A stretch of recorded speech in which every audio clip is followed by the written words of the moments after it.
Roy Suryo ST dituduh apa sih? Oh, dituduh menyebar fitnah karena ijazah palsu. Nah, kalau begitu, seharusnya dia tidak jadi tersangka sebelum ijazahnya itu dibuktikan palsu atau tidak palsu. Oleh pengadilan, bukan oleh polisi. Iya. Polisi itu tidak berhak. Suara publik kini kembali bergemuruh. Satu demi satu, tokoh yang dulu vokal bicara soal keaslian ijazah Presiden Jokowi, kini justru berhadapan dengan hukum. Roy Suryo, Rismond, dan Dr. Tifa, 3 nama yang berani bersuara, kini dijadikan tersangka. Namun yang mengejutkan, muncul satu sosok besar yang memutuskan untuk turun tangan. Dia adalah Hotman Paris Hutapea. Dengan gaya khasnya yang tajam dan lantang, Hotman Paris memecah keheningan panjang. Ia tidak sekadar bicara, tapi pasang badan membela mereka yang kini diproses hukum hanya karena mempertanyakan kebenaran. Hotman menegaskan, ini bukan lagi sekadar perkara pribadi, bukan juga sekadar kasus pencemaran nama baik. Ini soal kebenaran, keadilan, dan keberanian melawan kekuatan gelap oligarki yang selama ini diduga berperan besar menutupi banyak hal di Republik ini. Hotman menyebut secara terbuka bahwa ada aroma busuk yang sengaja ditutupi. Menurutnya, kasus ijazah Jokowi seharusnya bisa selesai sejak lama jika penegak hukum benar-benar bekerja dengan netralitas penuh. Namun hingga kini, publik tidak pernah diberi ruang untuk melihat bukti yang seharusnya bisa mengakhiri polemik itu. Kenapa kasus sekecil ini, hanya perkara ijazah, bisa bertahun-tahun tidak kunjung terang? Apa yang ditakutkan dan siapa yang dilindungi? Ujar Hotman dalam nada tegas dan menantang. Hotman tak menampik bahwa dirinya sadar langkah ini berisiko besar. Ia tahu dengan ikut membela Roy Suryo, Rismond, dan Dr. Tifa, dirinya berhadapan langsung dengan arus besar kekuasaan. Namun dalam pandangannya, diam berarti tunduk dan tunduk berarti ikut melestarikan kebusukan. Ia melihat ada tangan-tangan kuat yang sengaja menjaga agar kasus ini tidak pernah sampai ke titik terang. Oligarki, katanya, sudah lama mengendalikan arah hukum di negeri ini, menentukan siapa yang boleh bersuara dan siapa yang harus dibungkam. Hotman membeberkan dengan nada tajam. Setiap kali ada orang bicara soal ijazah, ujungnya dijerat pasal. Setiap kali publik menuntut bukti, jawabnya selalu normatif. Kalau memang benar dan tidak ada yang disembunyikan, tunjukkan saja ijazahnya. Selesai. Kenapa harus sembunyi di balik pasal pencemaran nama baik? Ucapan itu langsung menggema di berbagai media sosial. Hotman dianggap sebagai salah satu dari sedikit pengacara yang berani bersuara lantang ketika banyak pihak memilih diam. Ia menegaskan, ini bukan soal Jokowi semata. Ini tentang praktik oligarki hukum yang sudah menjalar ke semua lini, dari kepolisian, kejaksaan, hingga meja pengadilan. Dalam pandangan Hotman, ada kejanggalan besar dalam cara penegakan hukum berjalan. Ketika rakyat kecil salah bicara, mereka langsung ditangkap. Tapi ketika elit membuat kesalahan, negara seperti kehilangan keberanian untuk bertindak. Inilah wajah hukum yang dikendalikan oleh kepentingan. Wajah hukum yang tidak lagi berpihak pada keadilan, melainkan pada kekuasaan. Hotman menggambarkan fenomena ini sebagai politik ketakutan.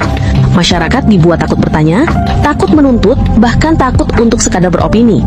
Padahal negara demokrasi dibangun di atas keberanian rakyatnya untuk bertanya. Dan yang lebih ironis, mereka yang berani bertanya justru dicap sebagai musuh negara. Roy Suryo, Rismond, dan Dr. Tifa kini menjadi simbol perlawanan terhadap ketimpangan itu. Hotman menilai mereka tidak sedang menyerang pribadi presiden, tapi sedang memperjuangkan hak rakyat untuk mendapatkan jawaban yang jujur. Ia berkata tegas, kalau hukum benar, seharusnya mereka tidak diproses karena bertanya. Mereka seharusnya diberi ruang untuk melihat bukti dan memastikan kebenarannya. Namun di balik itu semua, Hotman juga menyoroti niat jahat oligarki yang bersembunyi di balik perisai kekuasaan. Menurutnya, oligarki politik dan ekonomi di Indonesia telah menjelma menjadi kekuatan yang bahkan bisa mengatur arah hukum, opini publik, hingga media pemberitaan. Siapapun yang menyentuh topik sensitif langsung dibungkam. Siapapun yang menggoyang kenyamanan kekuasaan langsung dikriminalisasi. Hotman menegaskan, oligarki itu bukan sekadar kumpulan orang kaya. Mereka adalah sistem yang melindungi kekuasaan. Ini sekarang kita bahas tentang ini, kalau kejahatan, kebohongan, dan tipu-tipu kan diberantas sekarang, kapan lagi ya? Wariskan kepada generasi penerus kejujuran dan moral yang baik. Jangan wariskan ya kebohongan, kelicikan, dan persengkolan jahat ya demi kekuasaan dan harta. Nah, agar cepat selesai dihadirkan pemilik ijazah ya terbuka saja, agar masalah CPT bisa diputuskan teruskan. Nah, selamat berjuang Pak Rismon dan kawan-kawan. Pasti menang yang pejuang kebenaran. Nah, selamat pagi ya, tetap semangat RRT dan para pejuang lainnya. Kebenaran itu mutlak ya, dan hakiki. Nah, semangat Bang Adili. Siapa yang hianat dan berbohong, saya terus Rismon CS. Nah, RRT semangat ya, semoga memberikan ramanya, dan rakyat harus bersatu ya, menggeruduk, menempelkan Joko Widodo karena rakyat sudah muak.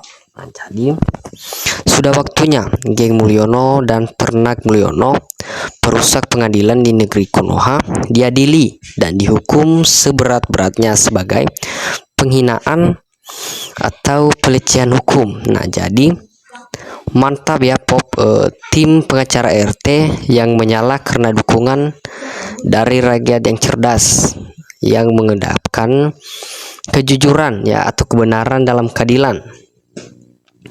Kalau penegak hukum jujur, nah jadi adil ya dalam kasus ijazah.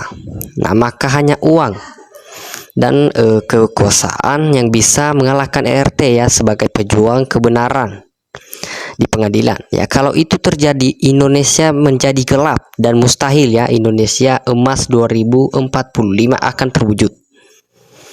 Nah, hakim ya bukan dukungan mendukung beliau. Nah, penentu hakim batail berdasarkan hukum ya. Hakim berhak ya bila dipanggil 2 kali tidak hadir, berikutnya dijemput ya, dikurung 9 bulan ya, harus tegas. Nah, percuma ya selama ada satu petinggi tidak ya memerintah MA dan menghukum untuk menghadirkan Jokowi di pengadilan Solo. Nah, teman-teman, jadi Jokowi harus dinempelkan biar aman ya Indonesia. Jadi bosen drama tanpa ending, jadi ingat ya sinetron judul Tersanjung ya di era 90-an ya, cerita yang seharusnya sudah tamat tapi diulang ya dari awal lagi. Nah, betul ya, kenapa negara membiarkan jadi 100% rakyat dukung RRT ya, kecuali para termul dan jelas. Nah, junjungan kalian itu adalah salah satu petinggi ya, elite atau global. Ya, kalau kalian para termul masih bersikeras mendukung Jokowi, berarti kalian sama saja mendukung elit global. Nah, jadi jangan takut ya sama pengkhianat dan pembohong ya kepada negara. Terus suarakan kebenaran dan keadilan kemanusiaan demi NKRI. Bravo orang-orang yang peduli dengan bangsa ini. Nah, jadi sebaiknya ya Pak Prabowo cepat ya mengganti pejabat melindungi Jokowi. Nah, salam rakyat cerdas, RT pasti benar menang ya. Jokowi wajib dipenjarakan, rakyat sudah ya muak melihat kelakuan Jokowi. Nah, jadi senyum yang mau menang ya. Segera seret Jokowi ya, adili segera ya. Dengan kasus ini rakyat sudah juga dengan perilaku Jokowi. Nah, ayo rakyat Indonesia ya bersatu nempelkan si Jokodok, PKI pengkhianat bangsa. Nah, orang yang salah ya nggak boleh dibela. Ini bumi ya, belalah orang-orang yang jujur lahir batin. Ya, semangat kita dapat melihat pengadilan untuk Jokowi. Enak zamannya Pak Harto nggak banyak bicara, langsung sikat ya, rakyat tenang dan aman. Nah, pengadilan akan garang ya di awal saja. Nah, lihat dan buktikan ya, walaupun besar harapan saya, masih ada akan keadilan yang tulus, jujur, pemberani untuk kemenangan dan kebaikan masa depan seluruh rakyat Indonesia. Ya, lanjutkan para pahlawan tanpa senjata ya. Di awalnya seolah-olah pro yang mengadu, ternyata endingnya Mulyono ya tetap menang. Aku ya percaya hukum bisa ditegakkan di negara. Nah, bravo RT, maju terus, pantang mundur ya, perjuangan Anda didoakan seluruh rakyat Indonesia dari Sabang sampai Merauke. Nah, semua harus bersatu ya untuk menyeret Jokowi ke pengadilan. Hukum Indonesia ya benar-benar tidak mampu untuk ya mengadili Jokowi dan kroninya ya, seolah-olah kebal ya hukum. Apa dengan negara Indonesia? Rakyat Indonesia ingin melihat Jokowi dan termul-termulnya diadili secepatnya. Negara membiarkan keren ya pemimpinnya takut, sepertinya ada kasus yang menyandara. Nah, tetap bersatu ya negeriku, kita tuntaskan kekejian oligarki Jokowi CS. Semoga Bang Rasmon dan Roy Suryo ya sehat selalu, dan juga teman-teman yang berakal waras. Nah, Pak Prabowo, Indonesia mau tenang ya Pak. Prabowo Jokowi segera ditangkap. Jangan takut ya sebelum rakyat guru di ke Solo.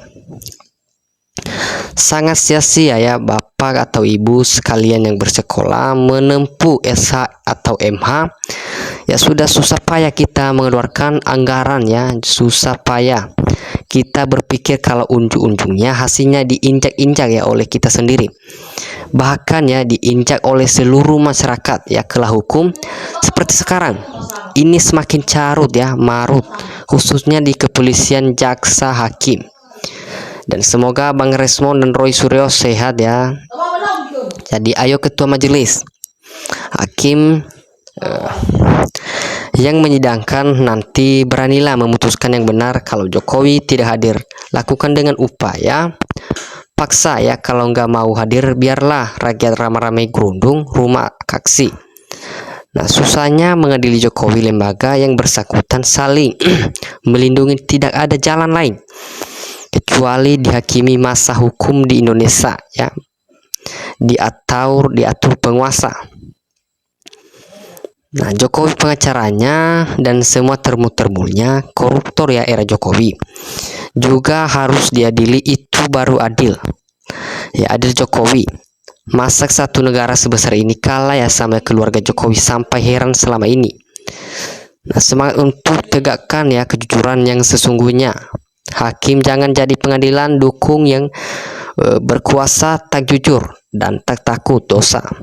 Rakyat bekerja bating tulang ya, keringat keluar sampai ke patat untuk menghasilkan barang dan jasa dan gaji oleh perusahaan karena menghasilkan kinerja dan produk yang bagus ya. Kalau kerja kita jelek, perusahaan berhak melihat dokumen kita sesuai keahlian. Nah, kita tidak dan dari hasil keringat kita sisihkan sumbangsi kita untuk ya negara berupa pajak ya untuk kesejahteraan rakyat dan negara. Jadi negara digaji oleh rakyat untuk menghasilkan kebijakan untuk kesejahteraan rakyat ya. Kalau pemerintah tidak benar kerjanya, rakyat ya berhak untuk memecatnya, atau rakyat berhak melihat dokumen pendidikan ya, mereka benar gak pendidikan mereka sesuai dengan keahlian mereka. Nah, jadi agar rakyat percaya dan negeri bisa tidak pegang oleh orang-orang yang benar-benar berpendidikan ya, karena saat rakyat memilih, rakyat berharap ya bahwa orang itu berpendidikan tinggi ya, agar membawa bangsa ini lebih baik ya. Jikalau pendidikan palsu, sangat mencintai ya rakyat dan negeri. Nah, jadi semangat terus ya buat RRT, tangkap dan penjarakan punya ijazah palsu.